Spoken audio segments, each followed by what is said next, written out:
Kongo inalia, je sauti yake inasikika mbinguni? Zaburi 82, 3-4.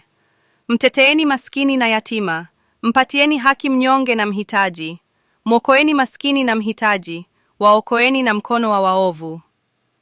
Wapendwa katika Bwana, leo hatuhubiri siasa, hatuhubiri chuki, wala hatuhubiri habari tu. Tunahubiri habari ya moyo wa Mungu.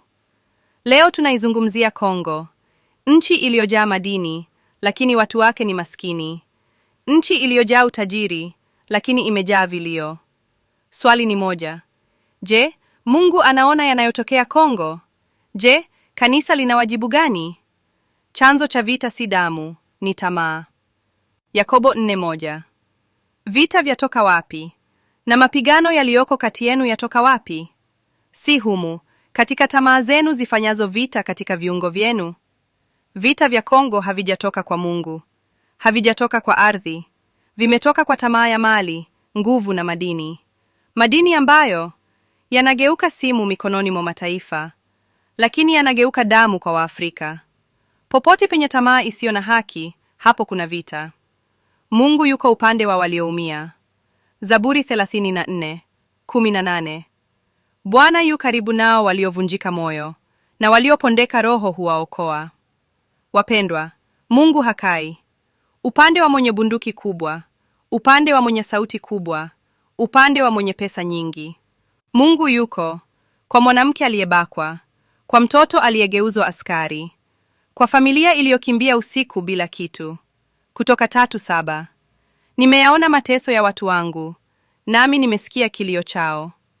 Kilio cha Kongo hakipotei hewani, kinaingia mbinguni. Utajiri uliojengwa kwa damu haumpendezi Mungu. Habakuki 2:12. Ole wake yeye ajengaye mji kwa damu, awekaye imara mji mkubwa kwa uovu. Wapendwa, dunia inaita maendeleo, Mungu anaona damu. Simu, magari, teknolojia vinaweza kung'aa nje, lakini vinaweza kulia rohoni. Mithali 22:16. Amnyang'anyaye maskini ili ajitajirishe, huja upungufu. Hakuna baraka ya kweli katika mali isiyo na haki. Amani bila haki si amani.